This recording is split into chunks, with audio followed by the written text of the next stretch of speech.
कभी भूल कर भी ना रखें इन 6 लोगों को अपने साथ। जय श्री कृष्णा। प्रिय दर्शक बंधुओं, एक बार पुनः स्वागत है आप सभी मित्रों का आपके अपने चैनल दर्पण ज्ञान गागर यूट्यूब चैनल में।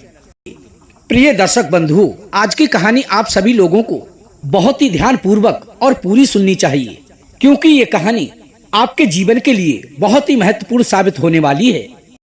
किसी वन में एक बरगद के वृक्ष पर गिद्ध और गिद्धनी रहा करते थे। उनके 2 छोटे छोटे बच्चे थे। गिद्ध जो था वो छोटे छोटे जानवरों का मांस लाकर अपनी पत्नी गिद्धनी को दे जाया करता था, और वो गिद्धनी उसको अपने बच्चों को खिलाकर बचा हुआ स्वयं खा लेती थी। इस प्रकार उनके दिन बड़े ही आनंद से गुजर रहे थे। एक दिन वो गिद्ध भोजन की तलाश करते करते बहुत दूर जंगल में चला गया, और भोजन की तलाश में उसने पूरा जंगल छान मारा, लेकिन उसे कहीं भी भोजन प्राप्त नहीं हुआ। शाम हो चुकी थी। गिद्ध जब अपने घोंसले में वापस लौट रहा था तो उसने देखा कि एक कौवा के घोंसले से कौवा का बच्चा नीचे गिर गया है, और उसे मारने के लिए एक उल्लू उसी पेड़ की डाल पर बैठा रात होने का इंतजार कर रहा है। तभी उस गिद्ध ने अपने मन में विचार किया कि यह उल्लू रात होते ही इस कौवे के बच्चे को मार डालेगा। इसलिए उसने अपने पंजों से उस कौवे के बच्चे को पकड़कर अपने घोंसले में ले आया।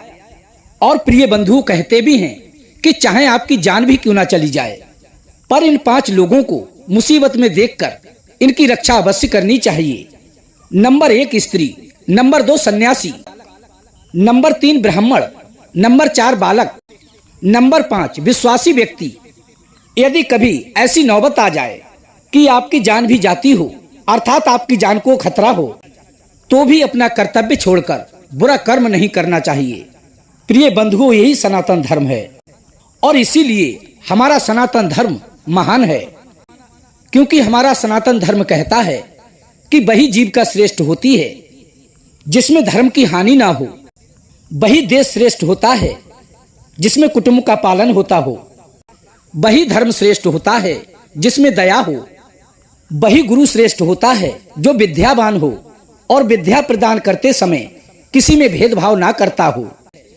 वही स्त्री श्रेष्ठ है जो पति की आर्थिक स्थिति देखकर खर्च करती हो। वही पुत्र श्रेष्ठ है जो माता पिता की आज्ञा का पालन करता हो। वही बंधु बांधव श्रेष्ठ हैं जिनमें प्रेम हो और विपत्ति के समय कंधे से कंधा मिलाकर साथ खड़े हों।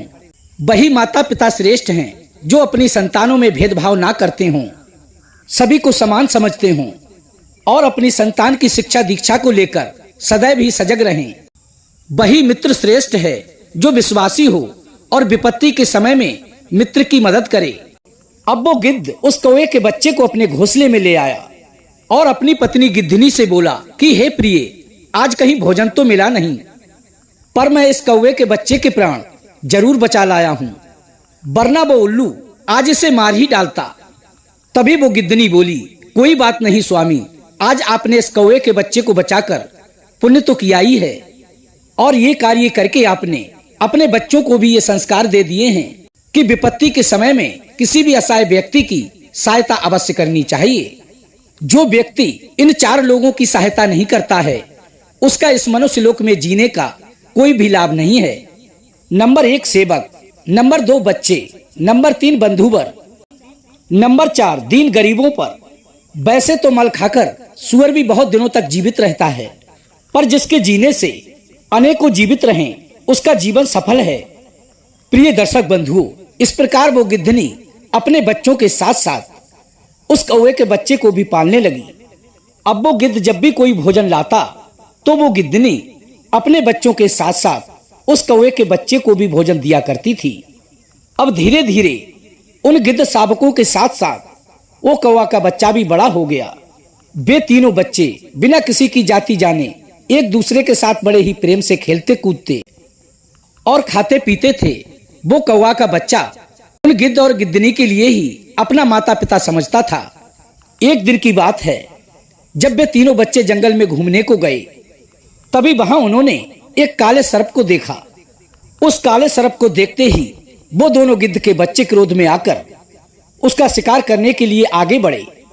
तभी उसी समय कौवा कहने लगा कि अरे भाई, ये तुम क्या कर रहे हो? ये सर्प बड़ा ही खतरनाक है, यदि तुम इसके सामने जाओगे तो बेमौत मारे जाओगे। ये सर्प तुम्हारा बहुत बड़ा शत्रु है। इतना कहने के बाद वो कौवा का बच्चा अपने घोंसले की ओर उड़ गया। इस प्रकार अपने बड़े भाई को भागता हुआ देखकर उन दोनों गिद्ध के शावकों की भी हिम्मत टूट गई। अब वे भी उस कौवा के बच्चे के पीछे पीछे अपने घोंसले की ओर भाग चले। प्रिय दर्शक बंधुओं, किसी ने सच ही कहा है कि धीरज वाले और उत्साही एक ही पुरुष के कारण सेना युद्ध में उत्साह दिखाती है। यदि वही भागने लगे तो सेना में भगदड़ मच जाती है। एक ही कायर व्यक्ति के कारण सभी के पैर उखड़ जाते हैं। इसीलिए राजा लोग महाबलवान, सूरवीर, धैर्यवान और उत्साही सिपाहियों को सेना में भर्ती करते हैं। कायरों को छोड़कर उत्साही और बलवानों को ही सेना में भर्ती करते हैं। अब वे दोनों गिद्ध के बच्चे भागते भागते अपने पिता गिद्ध के पास पहुंचे और कौवा की वो सारी बातें उसे कह सुनाई कि हे पिताजी, आज हम बहुत ही भयंकर सर्प का शिकार करने वाले थे, पर कौवा भाई ने हमें ये कहकर डरा दिया कि ये सर्प बहुत ही खतरनाक और विषैला है। यदि तुम इससे लड़ोगे तो तुम बेमौत मारे जाओगे। और वो वहां से भाग खड़ा हुआ। कौवा भैया को भागता हुआ देखकर हम दोनों की भी हिम्मत टूट गई। उन गिद्ध के बच्चों को अपनी शिकायत करते हुए देखकर उस कौवे के बच्चे को बड़ा ही गुस्सा आया और वो उन्हें डांटते हुए बोला कि अरे मूर्खो, तुम्हें तो मेरा उपकार मानना चाहिए कि मैं तुम्हें उस महाभयंकर सर्प से बचा लाया और आकर तुम मेरी उल्टी शिकायत कर रहे हो। मैं तुम्हें मार डालूंगा। कौवे को इस प्रकार गुस्से में देखकर वो गिद्ध उसको एकांत में ले गया और समझाने लगा कि तुम्हें ऐसा नहीं करना चाहिए था, क्योंकि ये तुम्हारे छोटे भाई हैं।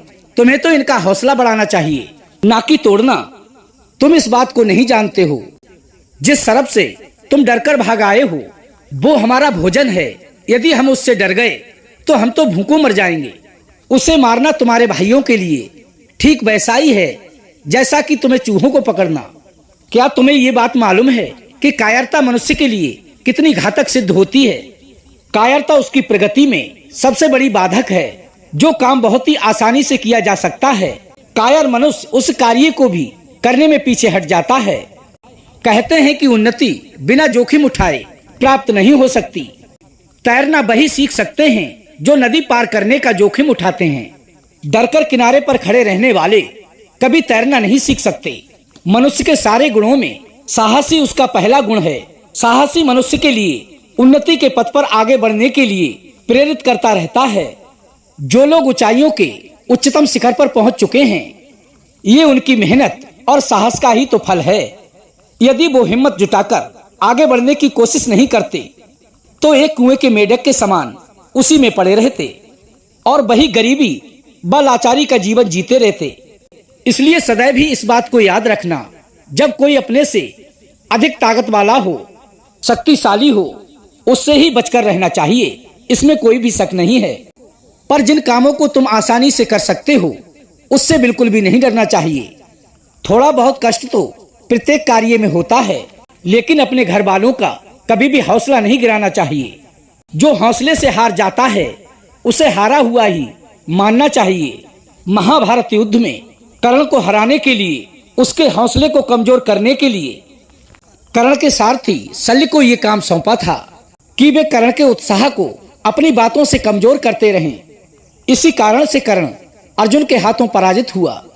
गिद्ध की बात सुनकर वो कौवा का बच्चा बोला कि हे पिताजी, ये दोनों मुझे कौवा कौवा कहकर चिढ़ाते हैं। आप ही बताइए, मैं इनसे किस बात में कम हूँ? यदि ये मुझे गुस्सा दिलाएंगे तो एक दिन मैं इन्हें मार डालूंगा।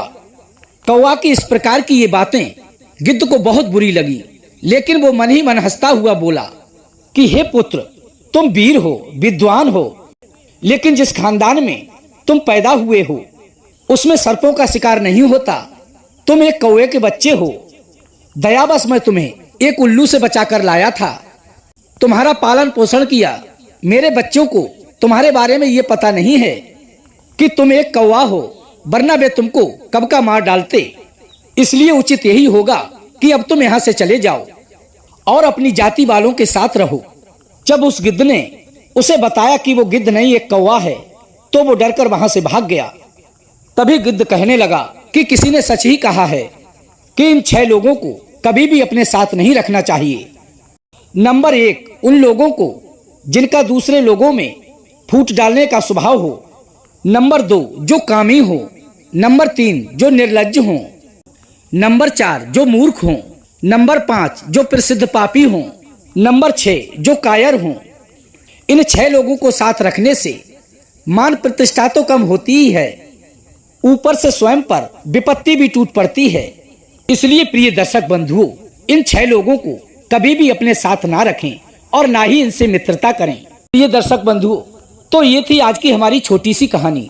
यदि आपको आज की कहानी पसंद आई हो तो वीडियो को एक लाइक कर दें, चैनल को सब्सक्राइब कर लें, हो सके तो अपने सगे संबंधियों और मित्रों तक वीडियो को शेयर अवश्य करें। प्रिय दोस्तों, हम कल फिर मिलेंगे इसी प्रकार की ज्ञानवर्धक चर्चा के साथ। इसी के साथ प्रिय दोस्तों, राधे राधे, जय श्री कृष्णा।